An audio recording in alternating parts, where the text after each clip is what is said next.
Assalamualaikum warahmatullahi wabarakatuh. Perkenalkan, nama saya Yuliana Safaatun dari kelas B17 Universitas S1 Keperawatan Universitas Unimugu. Dalam ujian biostatistik ini, saya akan mempraktekkan empat item, yaitu pertama analisa univariat, kedua analisa korelasi, ketiga uji C-square, dan keempat uji T independen dan independen. Yang pertama adalah analisa uji variat. Langsung saja. Nah, ini adalah data yang kita punya. Dari data tersebut, kita akan melakukan analisa univariat seperti berapa persen ibu yang berpendidikan SD, berapa rata-rata umur ibu, berapa umur yang termuda dan tertua dari responden, kemudian kita akan membuat diagram grafik histogramnya. Dari data ini kita masukkan ke dalam data SPSS. Nah, ini adalah data yang sudah kita masukkan dari tabel tersebut tadi. Yang pertama, kita akan mengetahui berapa persen ibu yang berpendidikan SD. Caranya kita pilih analisa, deskriptif statistik, frekuens. Nah, kemudian kita masukkan pendidikan ibu. Kita pindahkan ke sebelah kanan yaitu variabel. Lalu kita oke. Nah, di sini kita sudah bisa mengetahui langsung dari halaman output dari SPSS berapa jumlah ibu yang berpendidikan SD dan juga berapa persentasenya, yaitu ibu yang berpendidikan SD berjumlah 10 sebanyak 20% dari semua jumlah responden. Selanjutnya kita akan mengetahui berapa umur rata-rata ibu dan umur tertua dan termuda itu dalam satu kali langkah pencarian dalam SPSS. Kita kembali ke data ini, lalu kita ke analisa, deskriptif statistik, frekuens. Kita masukkan variabelnya yaitu umur ibu. Yang pendidikan kita kembalikan, kita pilih umur ibu menyusui, kita masukkan. Nah, karena kemudian statistik, nah ini min, median, standar deviasi, minimum, maksimum, dan SE-min, kita pilih kemudian continue. Karena kita mau memperlihatkan grafik histogramnya, kita pilih chart, kemudian histogram, show normal curve on histogram, lalu continue, lalu oke.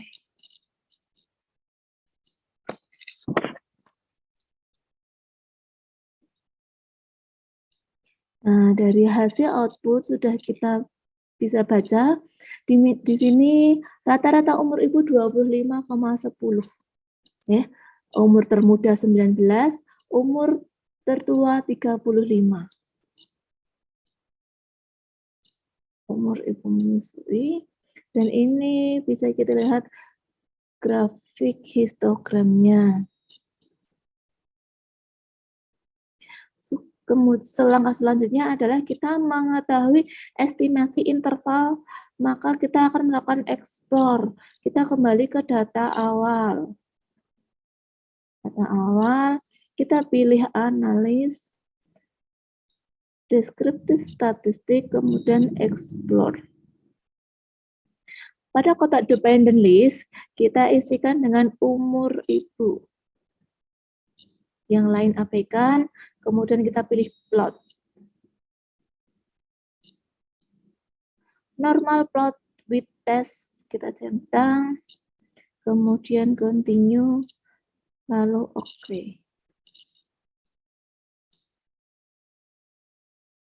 Nah, ini sudah jadi. Di sini terlihat juga rata-rata ibu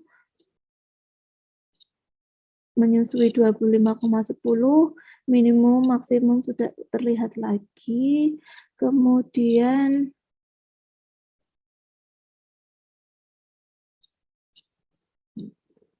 hasilnya sudah bisa dilihat. Untuk mengetahui apakah data itu normal atau tidak, kita ada 3 cara, yaitu kita lihat grafik histogramnya. Grafik histogram, nah ini berbentuk bell shape. Nah, ini adalah menandakan data ini normal. Kemudian ada nilai skenews atau standar error, di mana nilai skenews dibagi standar error kurang dari sama dengan 2, maka distribusi tersebut normal. Yang ketiga, uji volume curve. Bila nilai P value lebih dari 0,05. Terima kasih. Ini adalah analisa uji bivariat.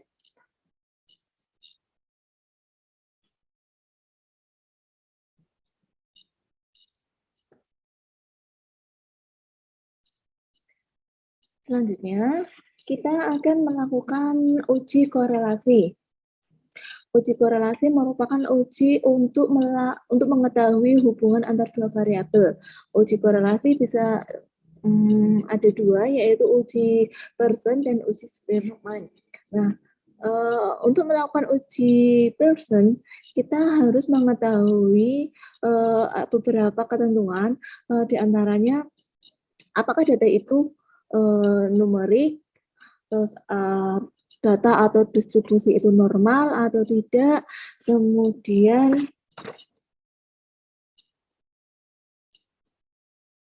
baru kita lakukan uji korelasinya. Nah, dalam kesempatan ini kita akan masih menggunakan data yang sama untuk yang kita lakukan uji bivariat kemarin.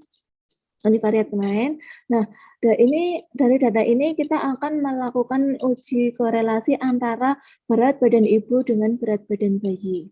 Langkah pertama, kita cek dulu berat badan ibu dan berat badan bayi semua berbentuk angka atau dikatakan numerik. Syarat pertama kita lalui. Untuk yang kedua, apakah distribusi data tersebut normal atau tidak. Dengan langkahnya kita lakukan analis, deskriptif statistik, frekuensi, kemudian kita masukkan berat badan ibu dan berat badan bayi. Kita masukkan dan berat badan bayi kita masukkan. Nah, kita klik statistik, mean, median, standar deviasi, minimum, maksimus. Kita centang, kemudian chart. Untuk melihat histogramnya, show, continue.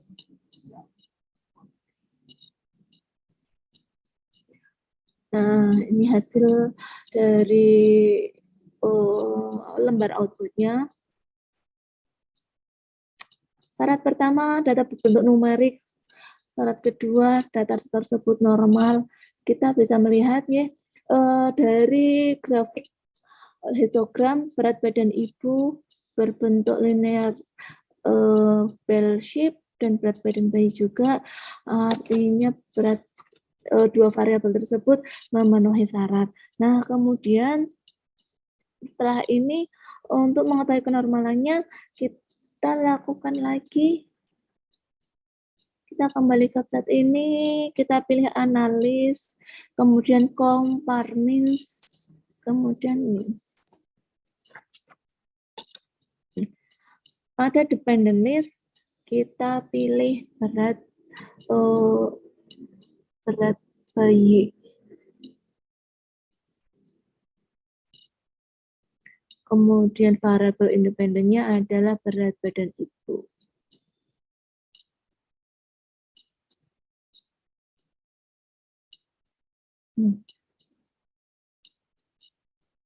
Selanjutnya kita pilih option mean number of best standard deviation, sudah. Kita pilih test for linear. Kita mengetahui linear antara berat badan ibu dan berat badan bayi. Continue, oke.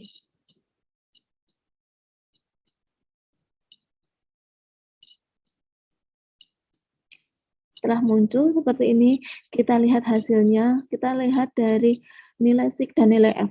Nah, untuk yang paling mudah kita lihat dari nilai SIG. Nilai SIG di sini 0,636 dan nilai F 0,863. Ini menunjukkan 0,682 itu lebih dari 0,05 sehingga ada linearitas dari berat badan ibu dan berat badan bayi. Nah, setelah sampai di sini kita lakukan uji korelasinya. Kita kembali ke data awal, kemudian analis korelasi bivariat. Masukkan berat badan ibu, kemudian berat badan bayi. Pastikan juga yang pada correlation coefficient kita pilih persen. Kemudian oke. Ini hasilnya. Untuk melihat hubungan korelasi ini ada 3 cara. Yang pertama adalah kita lihat dari p-value. P-value atau sig2 tail. Di sini hasilnya pada berat badan bayi 0,000 dan pada berat badan ibu 0,00 juga. Karena kurang dari 0,05 maka ada hubungan antara berat badan ibu dan berat badan bayi. Yang kedua, dengan melihat R hitung dan R tabel. Yang ketiga adalah melihat tanda bintang yang ada di bawah kolom. Nah, seperti ini. Tanda bintang ini menunjukkan adanya korelasi signifikan yaitu 0,01 pada level 2 tail ini. Jika ada tanda bintang ini, maka variabel yang kita uji itu dikatakan ada hubungan yang signifikan. Terima kasih, ini langkah-langkah kita dalam melakukan uji korelasi.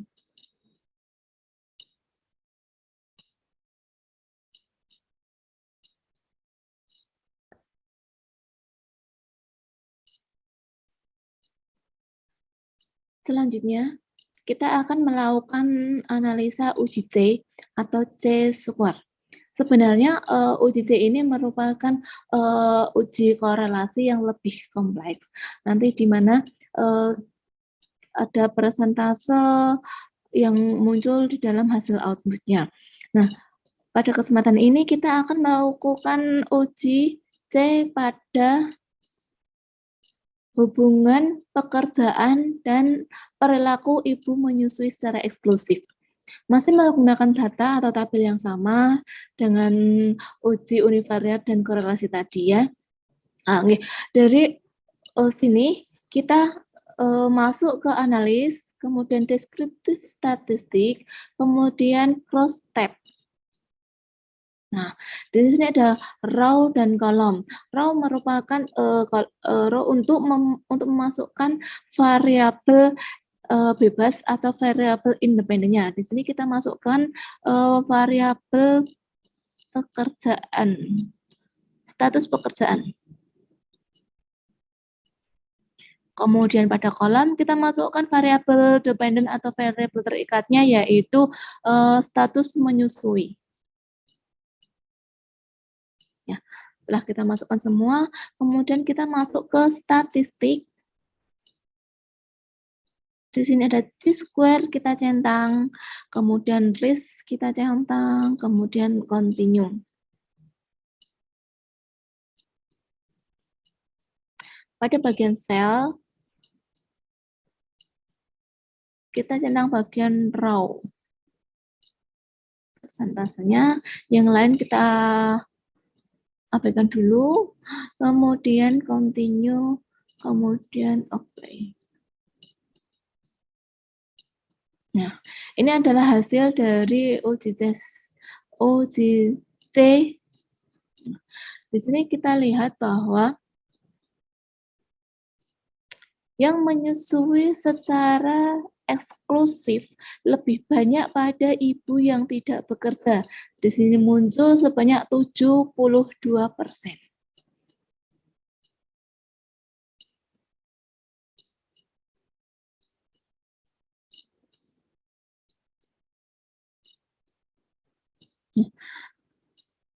Dan untuk membaca hasil ini, kembali kita lihat pada asinsik 2 SID ini nih, di mana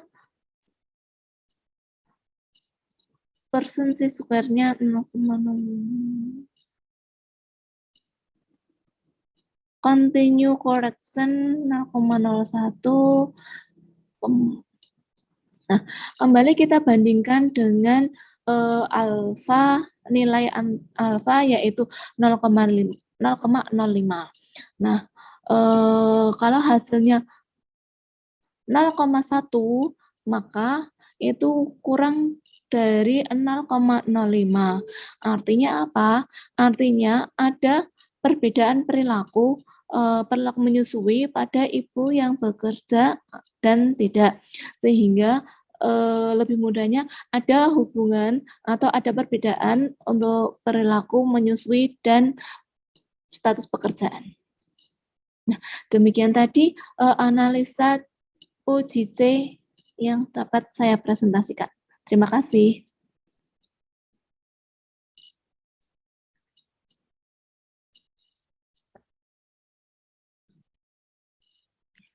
Selanjutnya, kita akan melakukan atau mempraktekkan uji T independen dan uji T dependen.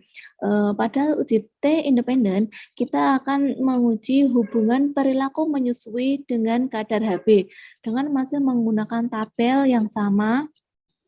Nah, ini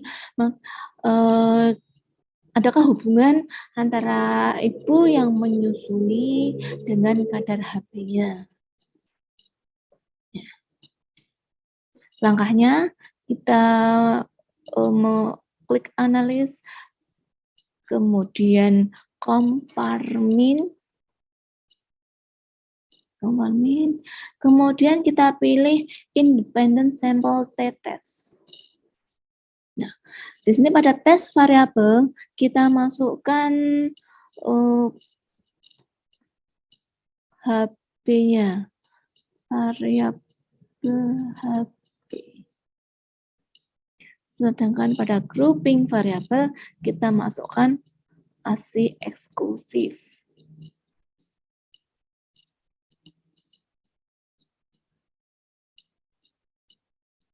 Maaf, ASI status menyusui.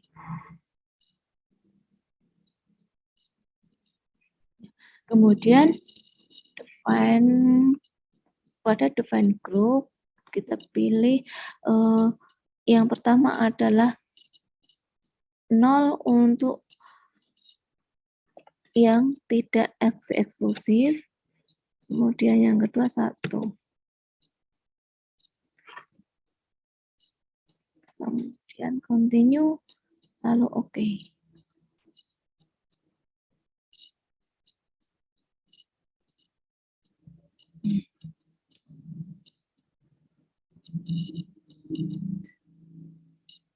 Kemudian selanjutnya kita akan melakukan tes uji T dependen. Pada uji T dependen, yaitu untuk mengetahui uji atau penelitian yang dilakukan berpasangan. Di sini kita akan menguji HB1 dan pengukuran HB1 dan pengukuran HB2. Nah, HB1 dilakukan ketika ibu menyusui usia 1 bulan, kemudian pemeriksaan HB2 dilakukan pada ibu menyusui setelah 6 bulan atau setelah menyusui eksklusif. Dari data ini kita klik analis, komparmin, kemudian pair sample t-test. Nah, kita masukkan HB1 dan HB2. Pengukuran HB1,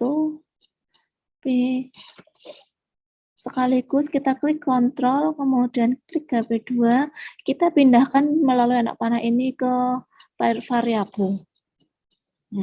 Kemudian kita oke.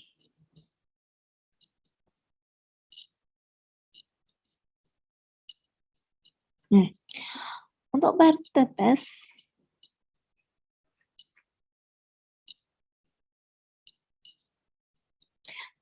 di sini terlihat rata-rata HB1.